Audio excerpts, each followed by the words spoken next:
gusto saludarte nuevamente, esta vez para seguir avanzando en nuestra materia Evangelismo y Misión en la era posmoderna, desafíos de la Iglesia en el siglo XXI, un mundo de cambios y complejidades.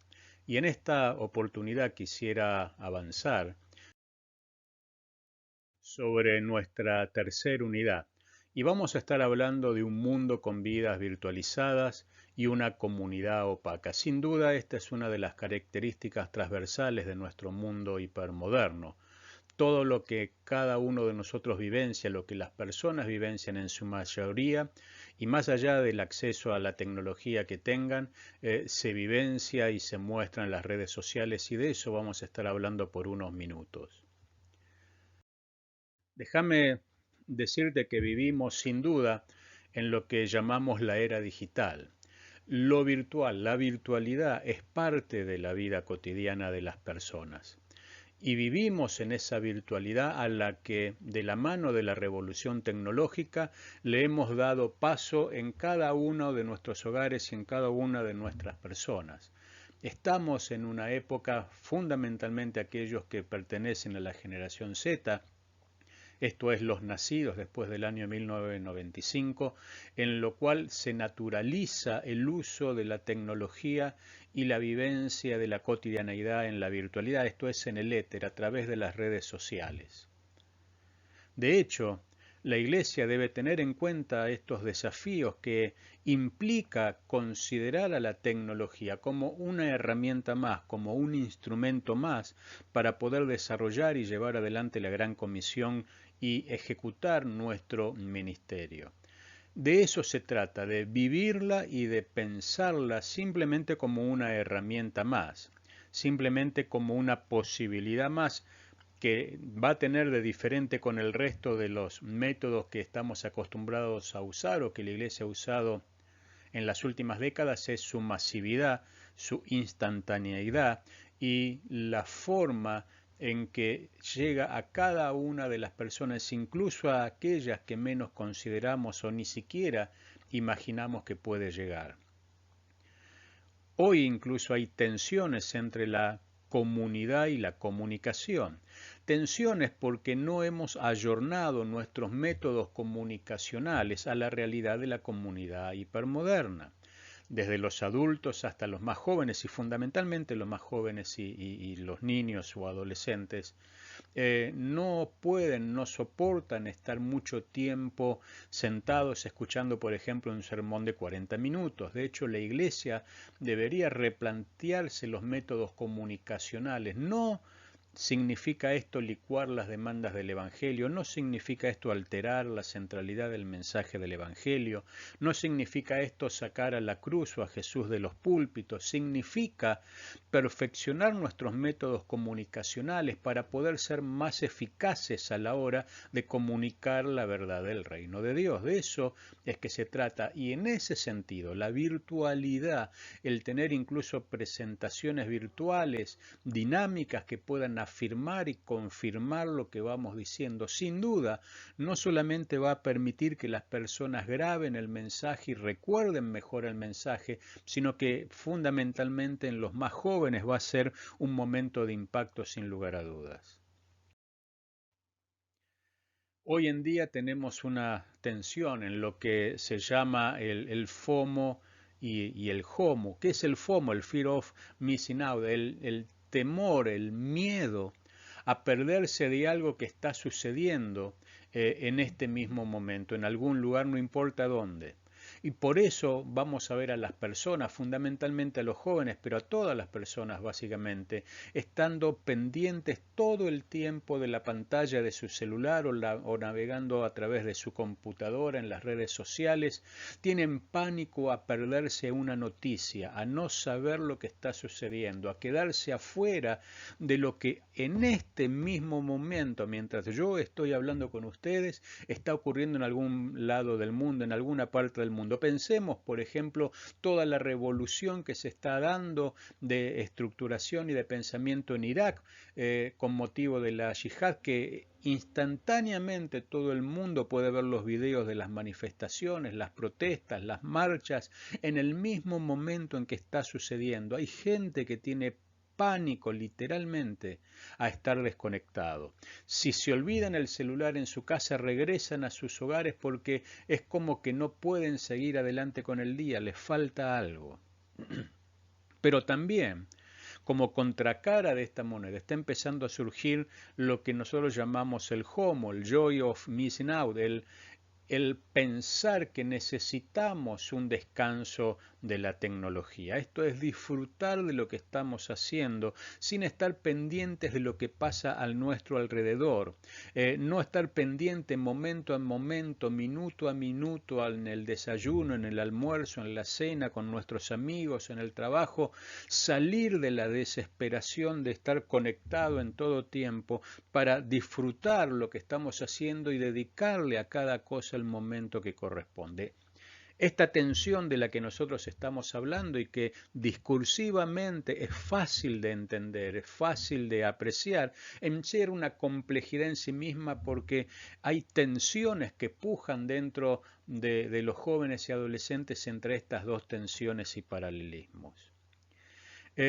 La medicina, de hecho, está estudiando en su campo, en el campo de la psiquiatría y de la psicología, varios fenómenos asociados al uso intensivo de las pantallas que está causando incluso al día de hoy diversas enfermedades que están siendo caratuladas, diagnosticadas y tienen síntomas concretos y fehacientes y tratamiento asociado a cada una de ellas.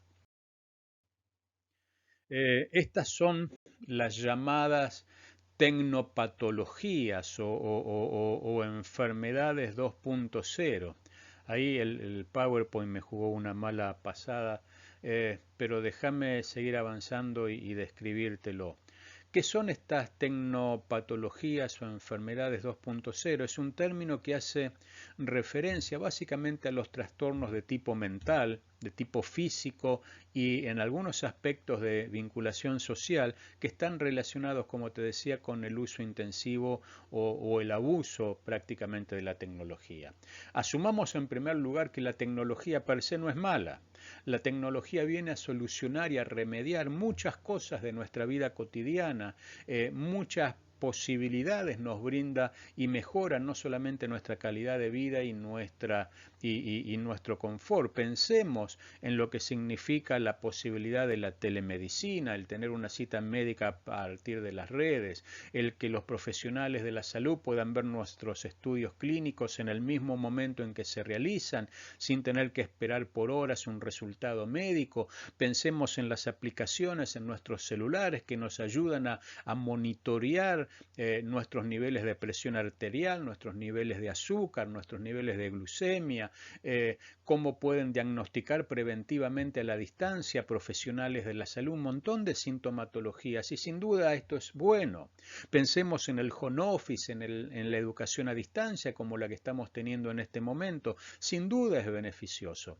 Ahora, ¿dónde surge el problema? ¿Dónde surge la dificultad? En el abuso, como en todas las cosas. Entonces, el abuso del uso intensivo de la tecnología provoca, entre otras cosas, tensión ocular, además de diversos problemas oftalmológicos como la miopía fundamentalmente y la presión arterial por el uso intensivo de la pantalla con luces altas y reflejos de rayos UV sobre nuestros ojos, tendinitis provocada por el uso de posturas poco naturales asociados al uso del teclado o al uso del mouse, del ratón de nuestras computadoras, nendritis palmar, algo parecido, pero que se caracteriza por la inflamación o aparición de manchas rojas en las manos, pérdida de la audición que se da como consecuencia fundamentalmente de escuchar música con auriculares a un nivel mucho más alto del que debemos o elevado por encima de las recomendaciones incluso de los propios aparatos que nos permiten esto, la nomofobia, como decíamos, la ansiedad que se da por el olvido de algún dispositivo celular, teléfono, computadora, es como que tenemos pánico, terror de estar desconectados, y a eso los profesionales de la psiquiatría lo están llamando nomofobia, el insomnio asociado o provocado también por utilizar dispositivos móviles a altas horas de la noche con su brillo intenso, cibercondría, que se trata de una versión digital de lo que nosotros conocíamos como la hipocondría, esto es, googleamos todo el tiempo en internet aquellas enfermedades que pensamos que podemos tener a partir de síntomas o de cómo nos sentimos en un momento determinado.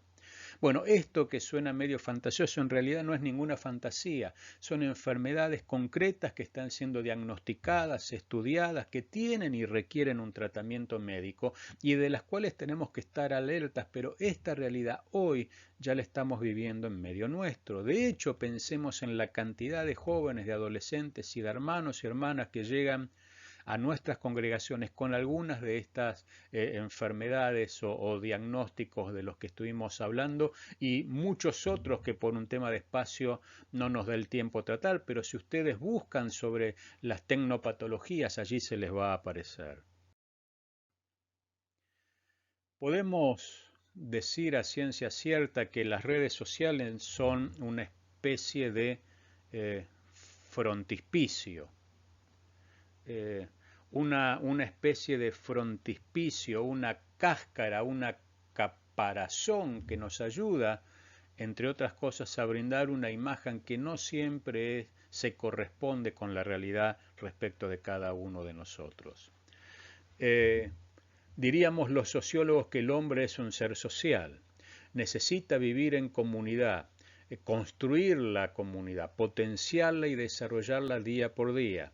Sin embargo, uno de los aspectos negativos de la tecnología y particularmente de las redes sociales es que en el fondo son en gran medida una pantalla, un frontispicio, como el frente de un edificio que sacia la necesidad natural de socialización, pero haciéndolo de manera distorsionada y a la distancia. Pensamos nosotros que porque estamos subiendo algo a Snapchat, a Instagram, a Facebook, a la red que sea, o estamos interactuando con otro del otro lado del teléfono o del monitor de nuestras computadoras, estamos socializando. En realidad, simplemente nos estamos comunicando, pero es muy diferente el socializar, porque la socialización se da en un entorno comunitario y se da cuando estamos face to face, cuando estamos compartiendo con otras personas en determinados ámbitos, familia, escuela, educación, universidad, trabajo, transporte, iglesia, donde sea, pero cuando interactuamos físicamente y presencialmente con las personas.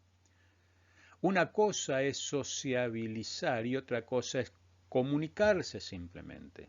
Es cierto, las redes sociales nos ayudan a comunicarnos de manera masiva y eficiente, pero no necesariamente son una forma de socialización eficaz desde este punto de vista. En las dinámicas del diálogo entre la comunidad y la comunicación surgen entonces como necesarios, como constructores de identidad y de pertenencia, lo que llamamos los rituales. ¿Qué es un ritual? Obviamente todos sabemos que son los rituales religiosos, pero también son rituales, por ejemplo, la mesa o el almorzar o el cenar en familia un día de semana. También es un ritual las prácticas asociadas, no sé, al desayuno, a cómo llego al trabajo, cómo preparo mi día. Son todos rituales que hacemos de manera sistemática, cotidiana, incluso sin darnos cuenta, pero que nos brindan a nosotros un factor o un constructo de identidad y de pertenencia. ¿Sí? En palabras de Casenev, el rito se distingue de las demás costumbres no solamente por el carácter particular de su pretendida eficacia, sino además por el papel más importante que desempeña, que es el de la repetición, el de la reiteración. Los ritos vienen a tomar una acción que resalta especialmente importante por su apariencia para nosotros y lo repite sistemáticamente hasta que llega a ser una costumbre. Ejemplo, ir a los cultos el domingo a la mañana. Ejemplo, lavarme los dientes todos los días. Ejemplo, lavarme las manos antes de almorzar, cenar o desayunar. Ejemplo, todos los domingos al mediodía almorzar con mi familia.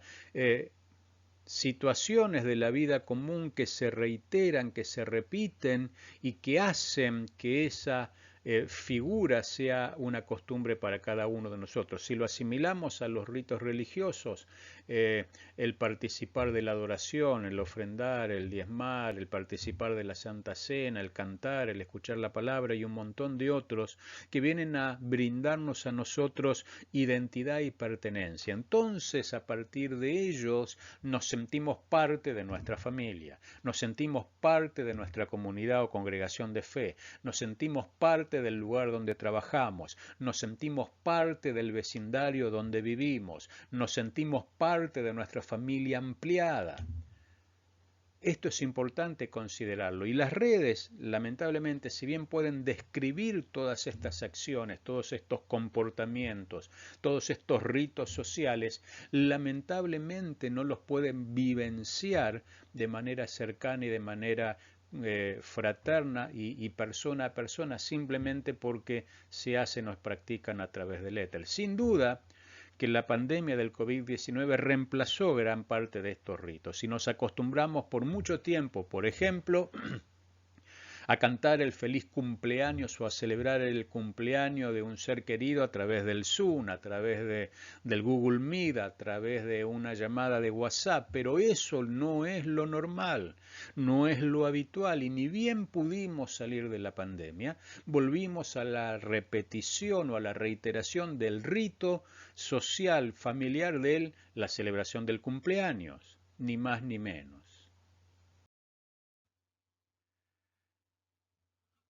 Pero también también debemos considerar que en el tapiz religioso hubo modificaciones litúrgicas a partir del COVID-19. La pandemia vino a facilitar lo que ya muchas iglesias venían tratando y venían teniendo, que eran los cultos virtuales. No quedó más remedio para todas las iglesias, incluso aquellas que no estaban acostumbrados a hacerlos, a tener el culto virtual, a celebrar las reuniones virtualmente, porque era la única posibilidad que tenían nuestros hermanos en la fe de poder participar del culto celebratorio. Pero también los cultos virtuales y las reuniones virtuales fueron evolucionando y al día de hoy incluso hay varias iglesias que son iglesias netamente virtuales, que no tienen una estructura edilicia, que no tienen ni siquiera un edificio, pero que son una comunidad de fe, que vivencia su fe a través de la virtualidad, y es en la virtualidad donde hay reuniones de jóvenes, reuniones de escuela dominical, celebraciones de culto, el pastor hace consejería, asesoramiento, brinda soporte a las personas, trabajo ministerial, todo online, como si fuera un customer service que viene a remediar y a reemplazar esencialmente la iglesia normal como nosotros conocemos o la que estamos acostumbrados a hablar.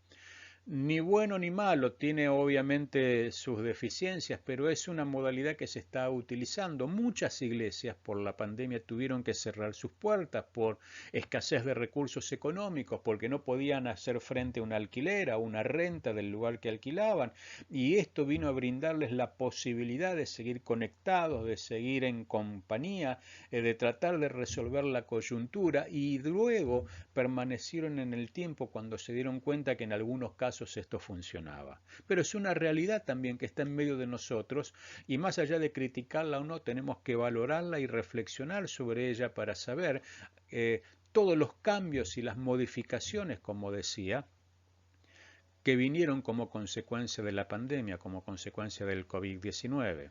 Estas modificaciones eclesiológicas incluso se sucedieron en sacramentos, dirían los católicos, en ritos, ¿sí? En el oficio de la Santa Cena, por ejemplo. Los pastores estábamos acostumbrados, y estamos acostumbrados cada vez que participamos de la Santa Cena, a recordarle a las personas, a los miembros de la iglesia, que participan de la Cena del Señor, aquellos que han hecho profesión de fe por Jesucristo, que están bautizados por inmersión en el nombre del Padre, del Hijo y del Espíritu Santo, y que a su vez están en paz con Dios y con la iglesia. Esto que uno dice de manera habitual mientras lee las Escrituras, y todo el pueblo participa de este acto solemne en memoria o en recordación del sacrificio que Cristo hizo por cada uno de nosotros. Sin embargo, a partir de la pandemia, tomó un relieve por la virtualización. Por ejemplo, las personas que veían en el culto por YouTube a través estando en el living de su casa frente al televisor, o sin ser miembros de nuestra iglesia, personas que dieron con la transmisión en vivo de nuestros cultos, y pese a las recomendaciones que hizo el pastor, ellos dijeron: no sé, yo no estoy bautizado por inmersión, pero a mí me gustaría participar, y agarraron un poco de vino o jugo de uva y un trozo de pan y participaron, y el pastor no tiene forma de saber quién está participando del otro lado de la virtualidad. Modificaciones que se sucedieron en la pandemia y que lamentablemente no van a volver atrás. La asistencia a los cultos. Vamos a hablar de los exiliados evangélicos, aquellos que en una encuesta contestarían, por ejemplo, que son evangélicos, pero que no se congregan en ninguna iglesia por diferentes motivos, porque no quieren asociarse a una institución religiosa, porque consideran que no necesitan un pastor para mantener su relación con Dios, o porque la iglesia los hirió, los lastimó, los defraudó, porque tienen miedo de salir de sus casas, porque estuvieron muy enfermos y no quieren volver a arriesgarse, por un montón de motivos. Pero cierto es que muchas congregaciones vieron disminuir, incluso hasta el día de hoy, la asistencia a la cual estaban acostumbrados antes de la pandemia. Otra realidad que trajo la pandemia, una modificación no menor, porque nos mostró que la iglesia no estaba preparada a la altura y que no tenía suficientemente desarrollada una teología del duelo. Tuvimos que celebrar despedidas de nuestros seres queridos en inmemoriam, virtualmente, y hasta el día de hoy sigue habiendo restricciones para hacer el último adiós o el responso final, o la despedida de seres familiares o amigos que han fallecido.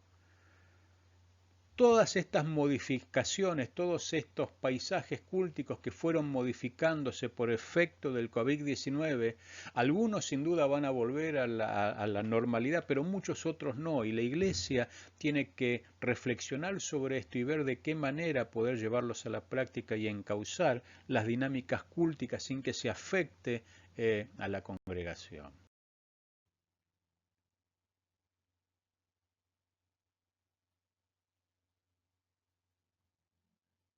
Debemos considerar,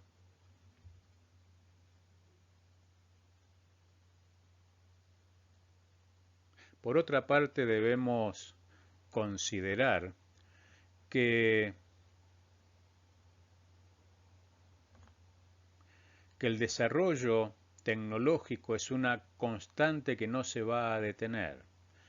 El desarrollo tecnológico es una constante que no se detendrá. Llegó para quedarse. No hay forma de evitar el avance tecnológico. Pensemos por unos instantes en el Big Data. Esto es el conjunto de combinaciones de datos cuyo volumen es realmente astronómico por su complejidad y variabilidad, que son analizados por grandes computadoras en mega empresas o empresas importantes a una velocidad de procesamiento realmente compleja de la mano de algoritmos que están a nuestra disposición y que van detectando en el éter nuestros gustos, nuestras necesidades, las cosas que necesitamos. ¿Te pasó que buscas en internet, en Google, no sé, pasajes para ir aéreos para ir de un lugar A un lugar B? Y automáticamente vas a abrir tu Instagram o tu WhatsApp y te van a llegar ofertas de vuelo, ofertas de planes de turismo, ofertas de vacaciones. Si uno dice, ¿cómo sabe Facebook o Instagram o Snapchat que yo estuve buscando precio de pasajes aéreos? Bueno, esto es el Big Data. ¿Sí? Tratan de remediar tu vida, lo cual es práctico desde un punto de vista, pero al mismo tiempo te esclavizan a la tecnología y buscan que consumas y consumas de manera impulsiva de acuerdo a los efectos y a las publicidades que te muestran. Podríamos asimismo hablar de la nanotecnología o de la inteligencia artificial. Hoy hay robots que hacen cirugías, hay tecnología médica que opera a través de aparatos y de computadoras. Pensemos positivamente en el bienestar que esto le causa a las personas en cuanto a recuperación en tiempos de tratamiento, todos entornos que buscan anticipar situaciones de todo tipo para brindar una mejor calidad de vida a cada uno de nosotros. Pero quizá la cara más oscura de la tecnología tenga que ver, como decíamos, más con su uso intensivo que con ella misma. Dado que conlleva una despersonalización, del individuo y un vaciamiento de nuestra humanidad, nos vuelve autómatas que vivencian su realidad en las redes y que no necesariamente se sienten de la manera que muestran. Eh, por otro lado, como decíamos, pensemos en la generación Z, ¿no? En aquellos que nacieron después de 1995. Los gamers, los streamers, los youtubers, personas que están acostumbrados, jóvenes y adolescentes acostumbrados a la tecnología, al uso intensivo de la tecnología, son multipantallas, multitasking, sumamente reservados con su privacidad, con su intimidad, y es una generación que viene a nuestras iglesias y que la iglesia tiene que darle respuestas.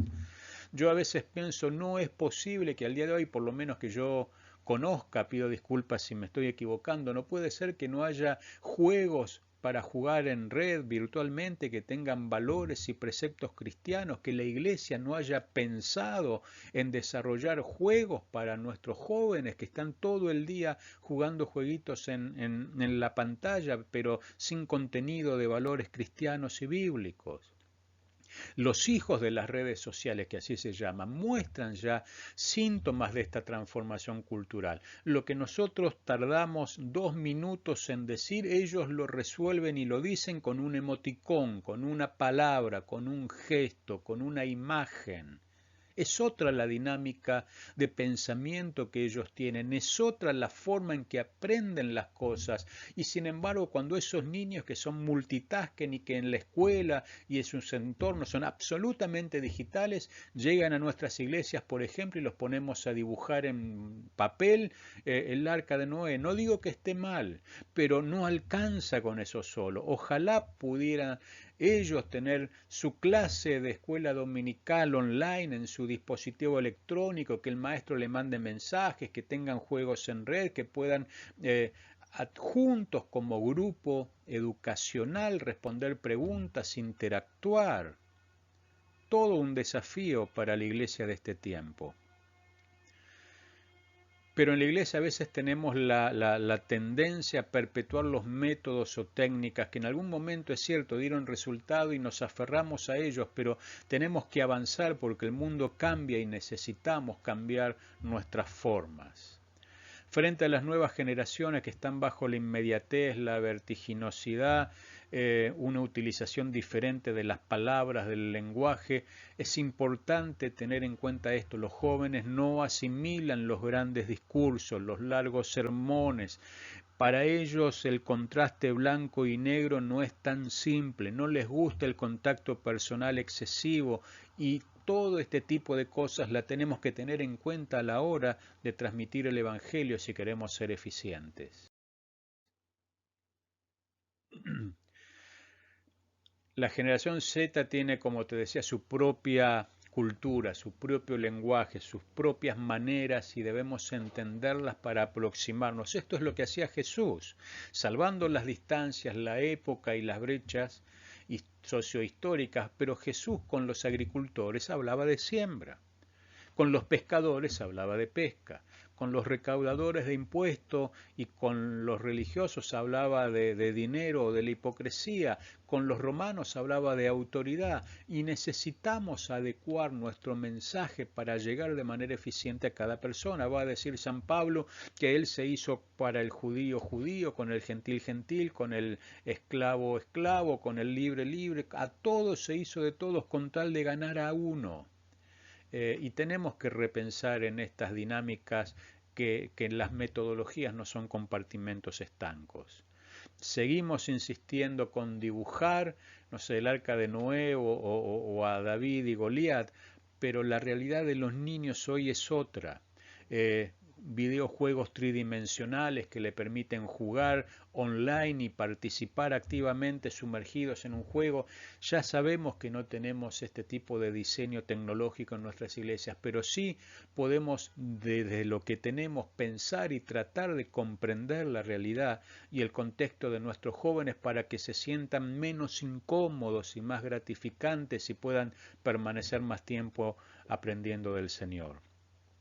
La Iglesia tiene un gran desafío de cara a las nuevas generaciones, que es asumir el desafío de evolucionar para contenerlos a través de la nube y la impersonalidad, pero es el mundo de ellos. Y tenemos que llegar a donde ellos están, así como Jesús iba a los leprosos, iba a los samaritanos, iba a los necesitados, también nosotros necesitamos ir a los que viven en estas tensiones y en estas realidades. Déjame decirte que como iglesia debemos considerar que la virtualidad es una realidad que no podemos soslayar y nuestro ministerio tiene que darle respuesta a esto. Pensemos simplemente, y con esto cerramos, que aún la Iglesia Católica, pese a toda la dinámica y burocracia lenta que tiene, ha diseñado diversas páginas web para que los católicos puedan confesarse con un sacerdote por medio de la red. Así que un católico va a estas páginas web que son conocidas y si no uno las googlea y allí aparecen y con un celular, con una computadora puede tener un sacerdote en línea que le va a dar consejería, que lo va a confesar y que le va a dar la penitencia que corresponda. Pero estoy hablando no del contenido teológico de esto, sino de la visión de facilitar tecnológicamente el acercamiento de las personas a Dios. Es sin duda un mundo para pensar y para reflexionar de cara hacia adelante. Bueno, muchas gracias, espero que te haya sido de utilidad y seguimos avanzando en nuestra materia en el próximo encuentro. Dios te bendiga, un gusto saludarte.